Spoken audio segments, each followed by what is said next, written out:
Dat is die record. Zo'n punt 2. Ik zie dus dat het record zo'n punt 2 is voor zaken. Ben je nou? Jelke en Erik camera zit zodat we verbeteren kunnen. Dus even zien waar die het beste record zetten kan. Hey! Erik, wat is dat kribbel? Goed zo, jongen. Ja, daar komt er. Hoppa. Daar komt Heese. Snel Heese, naar die knop. Hoppa. Zakenilo.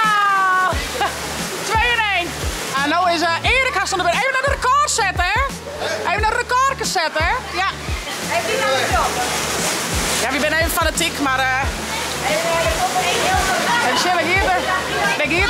Bam, 3. Oh, jongens. Daar komt ie. Kom op! Oh! Nou, Erik had hem even gestopt. Ze zijn hier maar toch even naar de huisarts staan. Dus of plakt of hecht. Nou jongens, dat beleven we elke keer wel weer wat.